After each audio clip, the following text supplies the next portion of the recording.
Amigas y amigos del canal de Pablo Villarrubia Mauso, estoy aquí para comentar el libro muy sonado, que está siendo muy comentado, de Luis Elizondo, que se llama Imminent, Inside the Pentagon Hunt for UFOs. Es inminente, ¿no? Inminente, no sé qué será inminente, pero dentro del Pentágono, a la caza de los ovnis. Y el autor, Luis Elizondo, que es el ex jefe del programa de identificación avanzada de amenazas aeroespaciales del Departamento de Defensa de Estados Unidos. Hasta cansa decir este nombre, ¿no? Con sus siglas en inglés ATIP. Él fue el ex jefe, se supone, entre 2008 y 2012.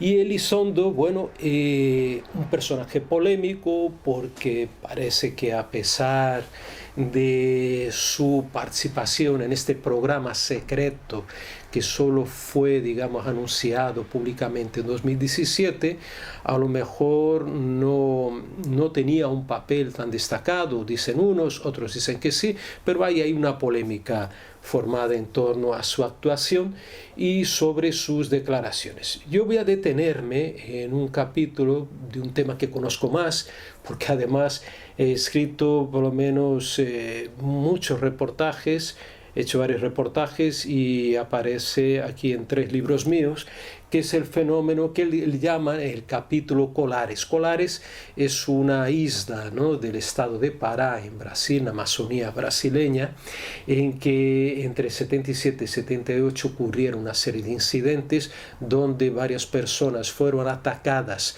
por ovnis que ellos llamaban chupa chupa, y que dentro de ese, digamos, del pánico que generó ese tipo de ataques por estos objetos desconocidos, muchas personas quedaron heridas y otras llegaron incluso a morir a raíz de estos ataques. Entonces yo escribí sobre esto, estuve allí, ¿no?, en ese estado de Belém do Pará, también estuve en el estado de Maranhão al lado, investigando in situ y hablando con víctimas, hablando incluso con las viudas de las víctimas. Estoy investigando este fenómeno que fue englobado en el año 77 por la Operación Plato, una operación creada por militares del Ejército del Aire brasileño para investigar estos hechos, para ver si se trataban de acciones, digamos, de los rusos, de los comunistas, porque estaba hablando del periodo de la dictadura militar en Brasil, o si era algo realmente desconocido, ¿no? Pues he escrito sobre este tema en este libro, Las luces de la muerte, de Reediciones Anómalas. Este libro es la versión actualizada por la editorial de nuestro querido amigo Pablo Vergel. Después también en Brasil salió una traducción que es Quando os UFOs atacam, casos de agressões e mortes no Brasil e no mundo, por la prestigiosa biblioteca de la revista UFO de Ademar Gevaer. Y finalmente el primer libro que yo mencioné estos casos es un libro del 97 basado en investigaciones del año 96, que es Mistérios do Brasil, 20.000 kilómetros a través de una geografía oculta. Bueno, hay material, después hay investigadores también brasileños que hicieron muy buen trabajo. Pero vamos a lo que vamos. El libro empieza con Luis Elizondo prácticamente estrenando su cargo de, no sé si de jefe o lo estaban ya preparando para ser jefe dentro de la impronunciable ATIP. Y en ese momento puede ser, él no menciona la fecha, en este capítulo 2 llamado Colares, podría ser el año quizás 2008, es cuando él habla lo siguiente: después que yo acepté el cargo, Jean y Jay me invitaron para una cena de un grupo con el equipo, que en una sala de reuniones privadas en un hotel en Rosen, en Virginia. No tuve oportunidad de prepararme para la reunión y no tenía idea de lo que podía esperarme. El liderazgo del programa y algunos de los contratistas de Nevada se estaban reuniendo por primera vez. El miembro principal del grupo estaba viniendo en su jet particular. Este era nada más, nada menos que Robert Bigelow, el multimillonario de Las Vegas, muy fan del fenómeno ovni, muy, digamos, que investiga el fenómeno, incluso pone dinero para el fenómeno. Es también uno de los que financia la campaña electoral de Trump, ¿no? Pues Bigelow, y también apoyado por el senador Harry Reid, estaban, digamos, no sé si el senador estaba en esta cena, pero Bigelow era o es el dueño de la Bigelow Aerospace Advanced Space Studies, la BAAS, que también fue contratada por la ATIP para investigar el fenómeno ovni. Bueno, en esa cena estaba también Harold Puthoff, que es muy conocido, un científico muy conocido porque participó de programas secretos de la CIA, de Estados Unidos, de control mental. En el libro también vamos siguiendo un poquito aquí. El principal invitado de esa cena, en aquel año 2008, Roslyn, en Virginia, era un general brasileño llamado Paulo Roberto Iogue de Miranda Uchoa, y junto con su hija, que era también su traductora. Resulta que Paulo Roberto era hijo de un célebre investigador de ovnis de Brasil, un general del ejército brasileño, que yo tuve el honor de conocer, general Alfredo Moacir de Mendoza Uchoa, que había participado también en varias vigilias y observaciones durante aquella oleada de los ataques en Amazonía, después incluso de la Operación Plato. Él no perteneció a la Operación Plato, pero él paralelamente estuvo haciendo sus investigaciones allí en Amazonía brasileña. Entonces, atención, dice así Elizondo en su libro: como su padre, el joven Uchoa abrazó los intereses que iban más allá de su trabajo como militar y combatiente de las drogas de los narcotraficantes. Él se convirtió en el hombre clave para un archivo enorme asociado a los encuentros más perturbadores de UAPs en Brasil. La pregunta la guardé para mí, dice Elizondo. Uchoa estaba involucrado en este caso por una cuestión de linaje familiar o predisposición por el asunto. Aquí aquí no profundiza, pero ya hablaremos también en otra oportunidad. Hay unas teorías que dicen que algunos aspectos del fenómeno ovni, de las personas que contactan con el fenómeno ovni, tiene que ver con aspectos hereditarios, que a lo mejor si tú eres una persona, si tu padre fue abducido, hay una posibilidad de que tú también seas abducido. Algo así, muy resumidamente. Creo que puede ser eso lo que insinúa aquí Elizondo. O él era el hombre considerado por sus semejantes como el más calificado para tratar con los mayores eventos de UAPs en Brasil. Entonces deja claro que Elizondo, de que Paulo Roberto Uchoa era un hombre que tenía acceso a información privilegiada que en Brasil todavía no había sido desclasificada en relación a la Operación Plato, ¿no? Ese grupo de militares del ejército que había investigado el fenómeno. Y es curioso porque aquí habla también, vamos a un dato aquí curioso. En ese momento el programa ATIP no estaba compartiendo datos de los UAPs con otras naciones por una preocupación con la seguridad nacional. El encuentro con Uchoa fue diferente. Él estaba en la ciudad para otra reunión y Jin logró, que no menciona el apellido, ¿no?, de este Jin, o sea, sí, el apellido. Este Jin consiguió para organizar esta cena de última hora, pero fue una de las cenas más interesantes de mi vida. General Uchoa hizo amistad con un coronel brasileño, aún vivo, que originalmente investigó los casos más fascinantes de Brasil a lo largo de 30 años. Aquí no habla quién es este coronel. Ellos esperaban reunir el máximo de datos posibles para compartir con nosotros en un acto notable de cooperación internacional. El equipo de Bob Bigelow planeó reunir un banco o formar un banco de datos con cada hecho de los eventos, de los sucesos de Brasil, para que pudiese ser investigado instantáneamente y escaneado en busca de similitudes. Cuando concluido este proyecto, probaría ser extremadamente útil. Encontrar patrones de datos es la clave para el análisis. Es muy curioso esta observación o este comentario que hace Elizondo. Habla de cooperación internacional, pero no sabemos a qué nivel, no sabemos qué recibió Brasil a cambio de esta información privilegiada y todavía top secret en aquel momento sobre estos fenómenos, ¿no? Esta extraña comparación que él mismo dice que no había hasta aquel momento comparación con otros países, y aquí se inicia, ¿no?, este tipo de supuesta cooperación. Y después habla también de casos de investigaciones de 371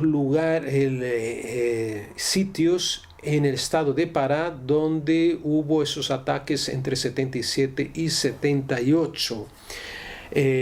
También habla de la posibilidad, Elizondo, de que hubiera sido, digamos, como resultado de la guerra psíquica que se llevaban a cabo a partir de los años 60 Rusia y Estados Unidos, pero él deja eso en el aire, ¿no? Deja un interrogante. ¿Será que los soviéticos entablaron una guerra contra Estados Unidos en territorio brasileño empleando métodos de psicotrónica? O sea, cosas que una información interesante que Harold Puthoff, datos que conoce muy bien de esa guerra psíquica, ¿no?, a partir de la psicotrónica, o sea, que un término que surge en la antigua Unión Soviética y que se relaciona con la energía psíquica humana y la energía atómica o de determinadas partículas, que en el fondo serían, digamos, serían efectos parapsicológicos y que podrían actuar los psíquicos, que tuvieran un poder,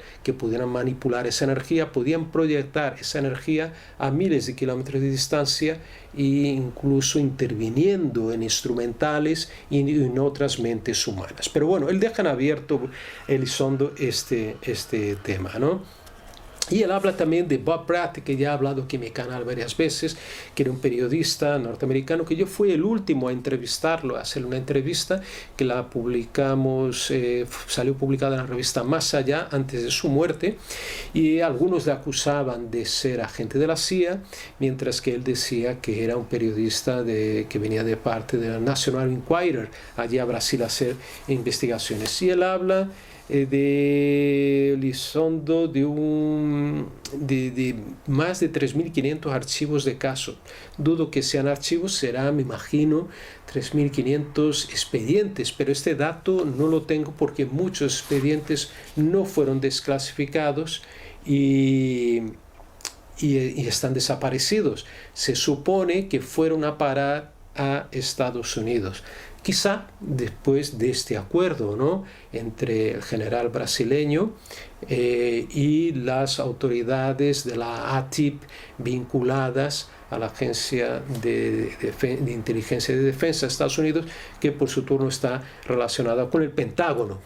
Y aquí habla también de la doctora Carvalho, que él trata como el doctor Carvalho, o sea, le cambia el sexo. Yo creo que nunca, posiblemente no profundizó mucho en este tema Elizondo, porque ni siquiera había alguna foto de la doctora Belaide Cecín Carvalho, que yo tuve la oportunidad sí de entrevistarla allí en Belém do Pará, en la capital de ese estado amazónico brasileño, y que ella habla de las heridas, de todos los problemas que causaron esas luces y esos ataques con haces de luz a las víctimas, a las personas, a los nativos de aquella región, ¿no?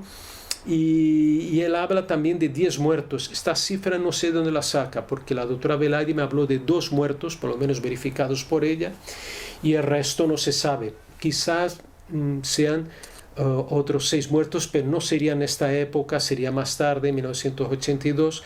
Podría ser que en la región de Panorama, no muy lejos de allí, que yo estuve también investigando y que salen estos libros, hubieran muerto unas 6 personas, más una del caso de la isla de los Cangrejos, que yo ya, de lo que yo hablé en el congreso, el último congreso de Ufology World Congress de Barcelona. Durante mi charla hablé sobre este caso, el incidente de la isla de los Cangrejos. Fue también muy cerca de allí de Belém do Pará, de la zona de Pará, donde hubo un muerto, que serían unos 8, pero aquí habla de 10, no sé dónde saca Elizondo esta cifra. Quizás tuvo acceso a este material secreto, ¿no?, que el gobierno brasileño entregó a Estados Unidos. Ochoa además distribuyó, dice aquí Elizondo, algunas fotos antiguas de las evidencias reunidas por la equipo del coronel Holanda, que era Uranje Holanda, que era el comandante de la Operación Plato, ¿no?, sobre terreno, un grupo pequeño, ¿no?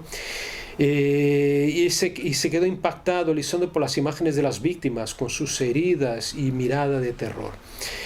Por lo que yo sepa, digamos, cuando se hizo esta reunión en 2008, ya antes, en 2004, la revista UFO de Brasil hizo una campaña para desclasificar estos y otros documentos, pero solo lo logró en 2012, o sea que antes mismo de que los civiles consiguieran, ¿no?, también por iniciativa de nuestro querido amigo, ya que no está entre nosotros, Ademar Jebaer, se llevara a cabo esta desclasificación, ya los norteamericanos tenían esa información privilegiada en sus manos, ¿no? Y bueno, para terminar, aquí habla Elizondo de un caso que ocurre, que él vio allí unos tanques en 2003 en la frontera, en el Kuwait, cuando el ejército de Estados Unidos iban a invadir a Irak, antes de invadir, y 2 tanques que habían sido perforados perfectamente de un lado a otro, tanques que eran muy resistentes, y que habla él de un beduino, un pastor de cabras, que hubiera visto un destello verde en el cielo que hubiera provocado esa perforación. Esos tanques fueron llevados después a Estados Unidos para ser analizados, pero él ya no sabe nada sobre esto. Y para terminar, él habla de aquella escena que tanto le impactó, y habla que las autoridades brasileñas mantuvieron los archivos cerrados y que Uranje murió, el comandante de la Operación Plato, aparentemente de un suicidio. Y aquí, para finalizar, Paulo Roberto Ochoa admitió casualmente que el gobierno brasileño había encubierto lo que ocurrió en Colares. Su comentario no sorprendió a nadie en nuestra cena. Amigos, amigas, por favor, quiero vuestra opinión. ¿Será que las autoridades brasileñas actuaron correctamente entregando ese material que ni siquiera hoy está en posesión, digamos, está en Brasil, o tiene acceso los ciudadanos brasileños a ese material? Hay una parte sí que fue desclasificada, Operación Plato, pero se sabe que otra desapareció, especialmente las películas 8 milímetros y muchas fotografías, incluso que fueron confiscadas en un periódico de Belém, o vendidas incluso al gobierno brasileño, y este repasó a Estados Unidos este material, y esto ya se sabe porque el mismo Harold Puthoff, este gran científico, él dijo hace poco tiempo que él había consultado ese material allí en California, o sea, material que pertenece a Brasil está allí. Entonces queda aquí que me gustaría saber vuestra opinión. ¿Qué ganó Brasil con eso? No sabemos. ¿Mereció la pena? Bueno, son informaciones que nos ofrece Elizondo en Imminent, su último libro. Muchas gracias. Por favor, deje su comentario, aquí el like, me gusta, que esto me ayudará bastante aquí en el canal de Pablo Villarrubia Mauso. Gracias, amigos.